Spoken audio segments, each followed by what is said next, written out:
On my way to the hotel, the Morgan gang caught up. I owed them money, a lot of it. I can't remember what for.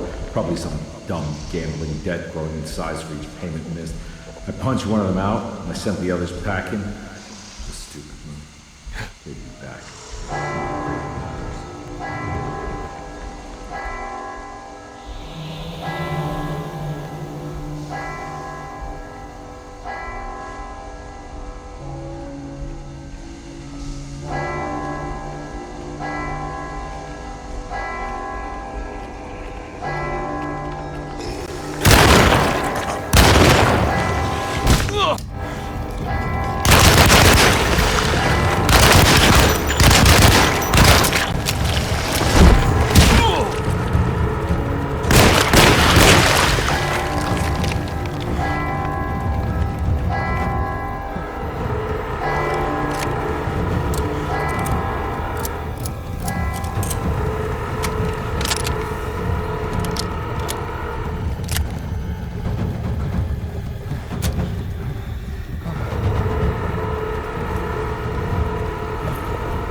I found it. In the hotel ledger, I recognized the handwriting of the signature, Ted Stryker.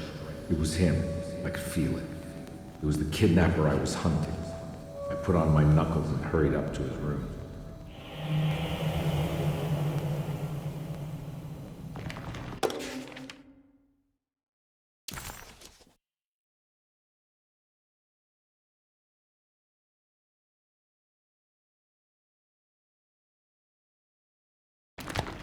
Something about that name, Ted Stryker, rings a bell. Feels vaguely familiar.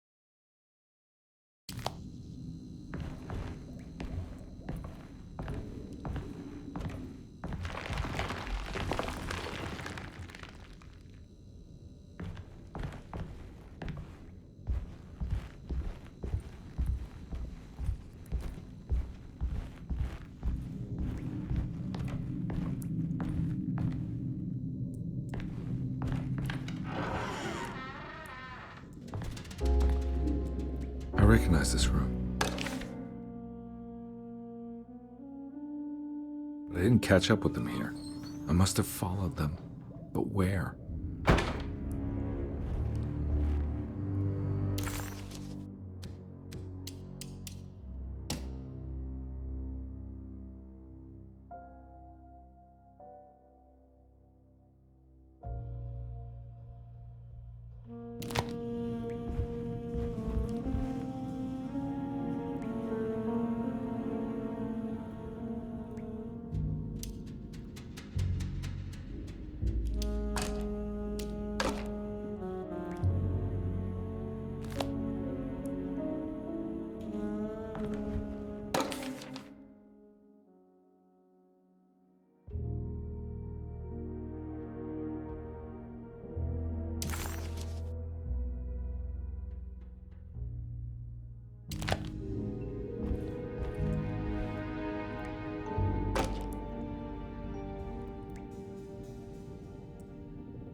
That's right, he was running away, ditching his old life and marriage in New Orleans to find something better in Tallahassee. And he took his daughter with him against the will of the mother. That's why she hired me. But I stopped him. I caught up with him at the Pearl River Bridge.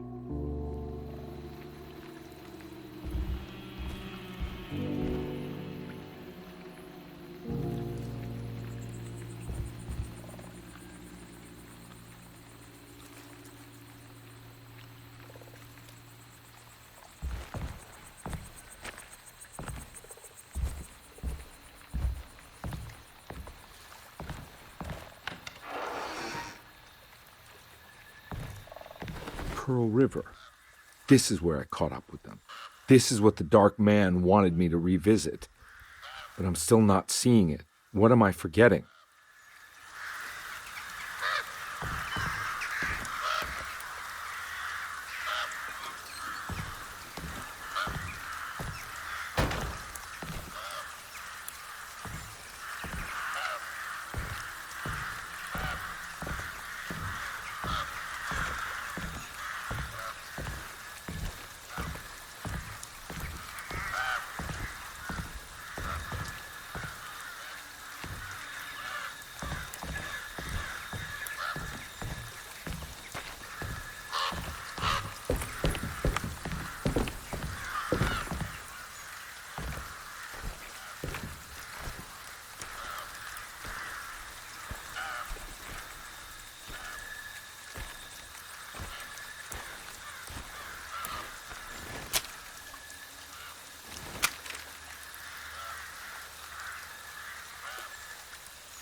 I can't believe I didn't recognize you. I looked a little different back then, I suppose. Was any of this real? How do you mean? This day, just... so much is happening. I can't... I think I've lost my head. Do you need me to apologize? I mean... I am sorry. I don't think I need to begin to explain. You're just a kid, Grace. I'm really sorry. I didn't mean for it to happen. Lies. More lies. No, really. I thought I was being a good guy by handing you over to your mother. I didn't know. I couldn't have known that she wouldn't care about you. I don't know how this works. What is this for? Some form of admission of guilt. Maybe acceptance. It's what the Dark Man wants. I guess we just watch my father die again then. You think he's alive? I know he is. He's down there, scared that he won't be able to get out. That he will drown with his daughter again. What are you saying? We gotta save him! We? Do it yourself. I'm down there with him, remember?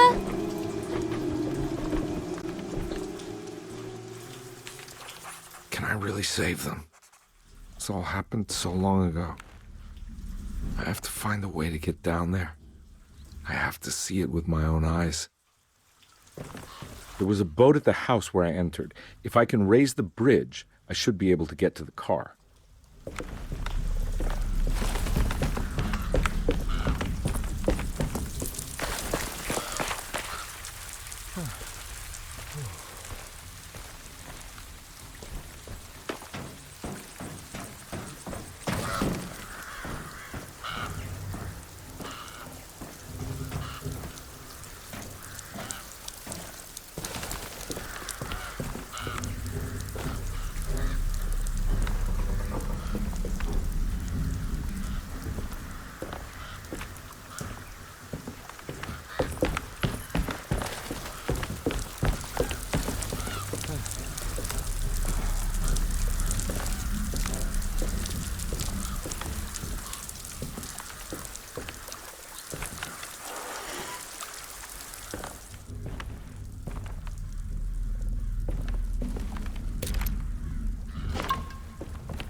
This must be where the bridge is operated.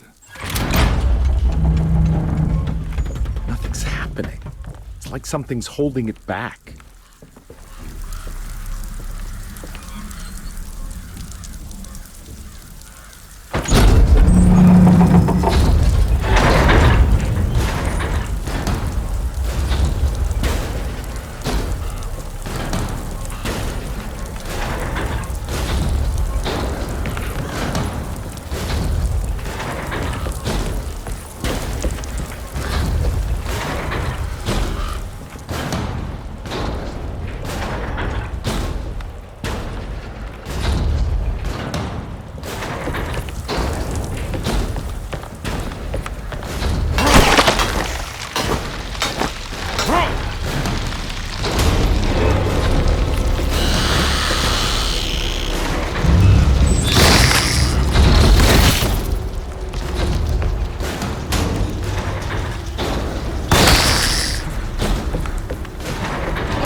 Here we go. Should be able to tie it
Carnby, are you okay? Don't leave me alone. What the hell have you been doing? What's going on here? Look at this mess! I'm sorry, Mrs. Thompson. Don't make me kick you out of this house! Now get out!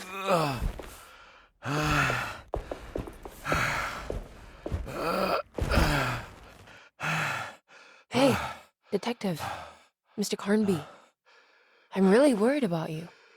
I'm okay. I just need to catch my breath for a moment. This place? There are some very disturbed figures around here. And I don't think it's just the patients. I've been reading some things about how Derceto has a deranging effect on people. I think it might explain things. What? Just take it easy, okay? I'm gonna go find a way into Dr. Gray's apartment. I want to know what he's hiding. Emily, don't worry. I think I'm close. I'm gonna set everything right. Just be careful.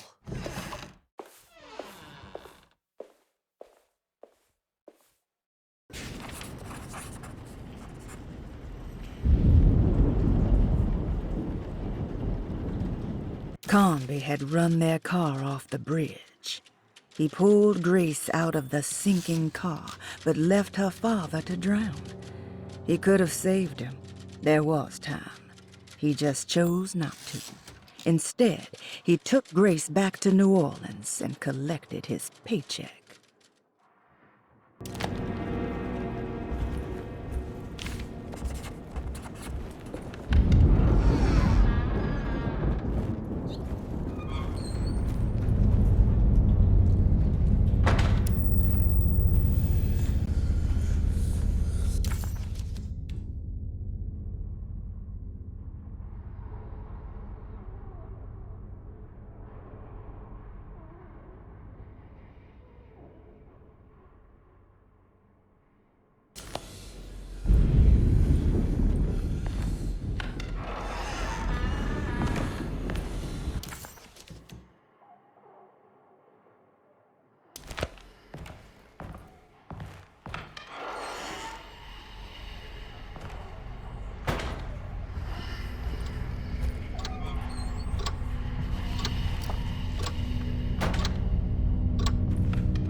Detective, am I glad to see you? Lock the door, will you?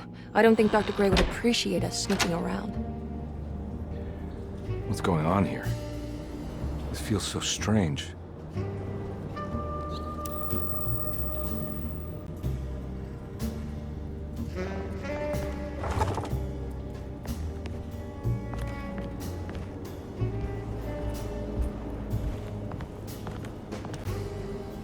Have you found anything? What? Yeah, I've seen some things. Okay. Let me know if there is anything you want to talk about.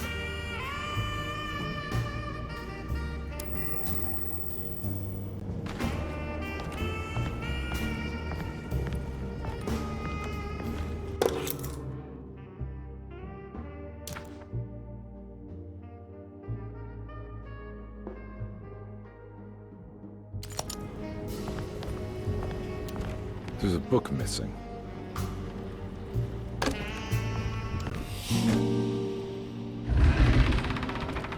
What did you do?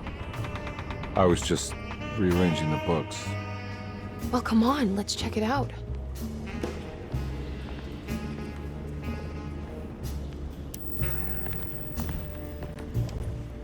I think I'm beginning to understand. Dr. Gray is dealing with some kind of mass delusion.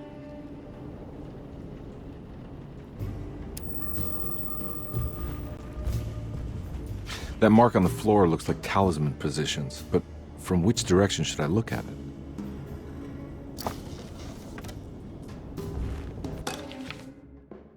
Good to finally meet you, Mr. Hartwood. I'm here on the behalf of your brother Philip.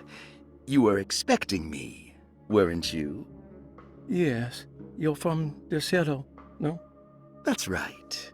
I just wanted to ask you a few questions to see if there is anything I can do to help you and your family. Okay. I understand you're full of imagination. You make up a lot of things. I suppose. And you obsess over them, blurring reality and fiction. Sometimes. Do you want to tell me about the Dark Man? No. No, I don't. That's all right. Perhaps there is something else you can tell me. Something you know to be made up, but you hold dear. Juan? John? Who's John? No. Juan Luis Jorge. Oh, wait there a moment. Here, take a look. Is he... Oh, he is the author. It's a magnificent book. Life-changing even. The real Juan is long dead, but I like to think of him as my friend. My most beloved friend. I see. Do you often do this? Fantasize about people you read about? No. Well, there is Jacob. Who is Jacob? Turn to the last page. Oh, it's a newspaper article. The Prisoner of Ice, Jacob van Ostad. Is he also your beloved friend? Oh, no, Doctor. Not at all. He is the fire that fights fire. Yes, I think it's clear your overstimulated imagination, this mania, needs to be tempered for you to live a normal life. I know your family calls it the Hartwood curse, but I want you to know that there is nothing supernatural about your condition. It's all inside your head. And with that, I'm very qualified to deal with. In time, you will be cured. In time. Yes, in time we will exorcise all your demons, all the dark men. Yeah! Please, Mr. Hartwood, calm yourself. What happened? Oh, don't you worry your little head about it, Miss Hartwood. Your uncle and I just had our first breakthrough.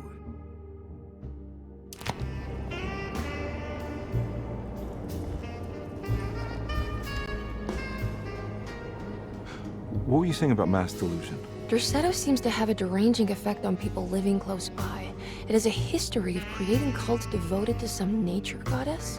Even the name Derceto refers to the cult existing here before the Civil War. Derceto was the name of an ancient fertility goddess worshipped in Syria. Dr. Gray and his friends, however, seem to prefer the black goat of the woods with 1,000 young, or Shub-Nigroth. And that name can only have come from my uncle's twisted mind.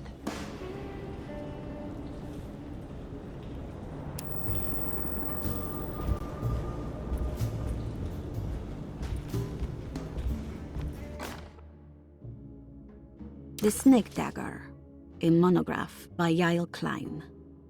In Ludwig Prin's book on pagan rituals called The Mystery of the Grave, as translated by Nicholas Vachy, there are several references to a sacrificial dagger called the Snake Dagger.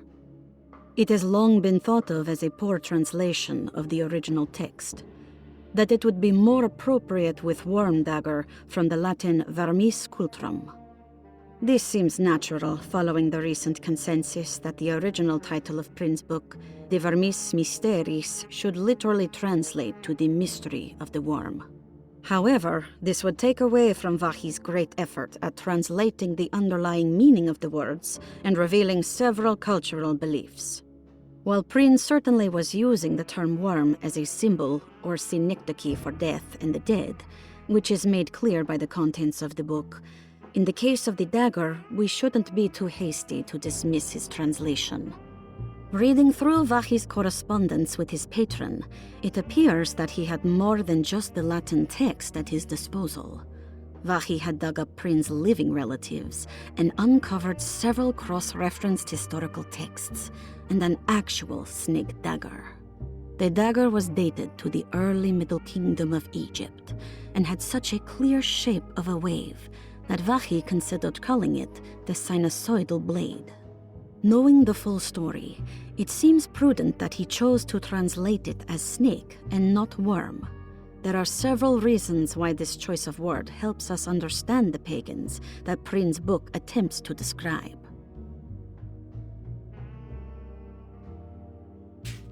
The symbolic value of the shape becomes more apparent when reading about the use for the dagger. In the passage of possession and exorcism, we find the snake dagger poisons the poisoner within the victim and is therefore pacified. Where the literal text would tell us that the worm dagger trumps the demon possessing the victim, it tells us nothing of their reasoning, only that somehow this dagger wins against the demon, like it had the better hand in poker. Vahi's translation allows us to follow the underlying logic to the ritual magic that is being performed. Poison the poisoner sounds like fighting fire with fire. That to hurt the demon possessing its victim, the priests would have to fight back with a power that is known to the evil they are fighting. The snake dagger is therefore not only a good way to describe its form, but it also helps us understand how it could be thought of as a useful tool for exorcism. Finally, it also helps us understand their relationship to lunacy, that it was thought of as something poisoning the mind rather than controlling it. What is also interesting to note is that the possessed are always considered poisoned in their head and not their heart. The snake dagger always went to the eye of the possessed, leaving them partially blind, if they had the good luck to survive.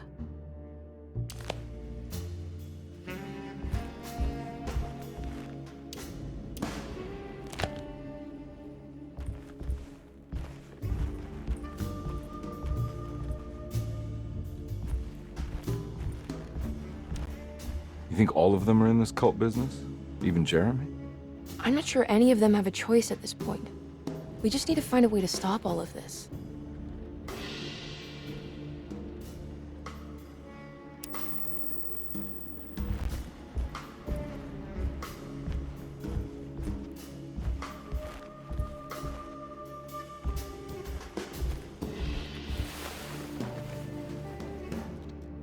Huh. Has that been there this whole time?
Hello? Detective Carnby. Who is this? Jeremy? Jeremy is with the Dark Man. You can't save him. Well, I've done everything he wanted so far, and there's just one more thing on the list. I expect him to keep his promise and return Jeremy unharmed. Get out, Detective, while you still can.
Hey.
You okay? You look a little frazzled. Just stupid telephone. I know. I tried calling the police earlier. The telephone is completely dead. It's not... Yeah, no, the telephone isn't working.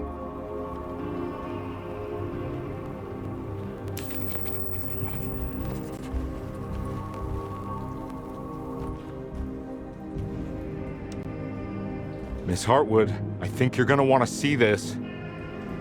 Is there something in the closet? Yeah, there is. You don't see the very obvious gate leading to whatever Jeremy's madness is serving up next? I don't understand. Are you making some kind of fashion metaphor? I'm sorry, I don't have time for this. Can you just tell me what you're doing? You don't see this. It's fine. It's fine. Catch you later. Are you going inside the closet? Yeah. You got a problem with that? No. Do what you think is right, Detective.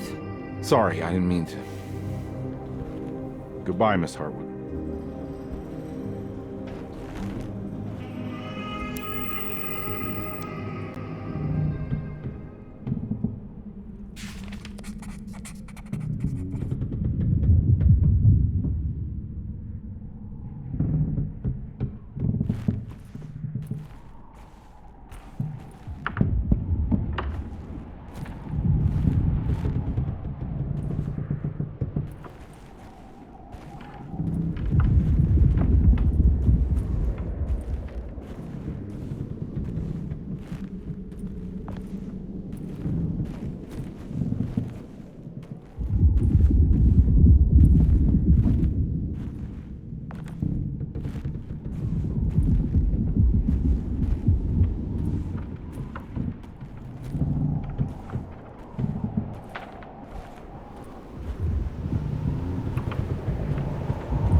We found the ancient Stellarium perched on a cliff facing the Arctic Ocean after a day of sailing due north of the Eskimo encampment. Jacob van Oostad was our most keen member of the expedition. He had been chasing down the source of a peculiar type of crystallized metal present in several sacred items among the natives on the northeast coast of Greenland. The site was a remarkable find for any explorer, and we were all enraptured in our search for enlightenment and meaning. The surviving architecture seemed almost unearthly in origin and astonishingly sophisticated. The metal Jacob was searching for was abundant, almost ubiquitous. We were so taken by our find that we were surprised by the sun falling below the horizon. As we quickly picked up our gear, ready to head back to our camp, Jacob von Ostadt declared that he wanted to stay. He was adamant. We begged him to reconsider. The night would be getting colder by the hour, and we feared for all our safety. Jacob refused, threatening us with violence if we wouldn't leave him alone. As the snowfall turned heavier, we left him there on his own. The next day, the weather became worse, and we had to spend hours enforcing our shelter as our tents became increasingly useless. The group had written off Jacob, thinking he must be dead. I had an urge to make one final attempt to save him, so I headed out as darkness fell with a handful of flares and headed toward the coast and up the climb, towards the Stellarium. That's when I saw him, transfixed by a burning sky, that celestial lantern. Jacob keeled over and let out a painful shriek that struck me with such fear and pity. He was crying in agony, for the cold weather had ravaged his flesh. I called out to him, and he turned to face me. His vacant stare held me in place like a needle through a butterfly, and he said, "You must leave now, Herr Stern. Go, and never come back." And so I left.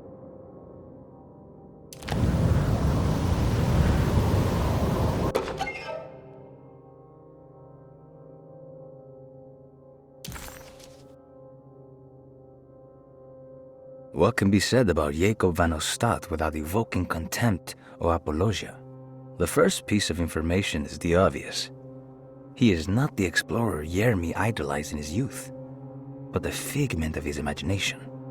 If you want biographical facts, I am not the one to answer such questions. In the case of Jeremy, he is a guardian of imagination, or rather a persona appointed the role of containing a self-sabotaging mania.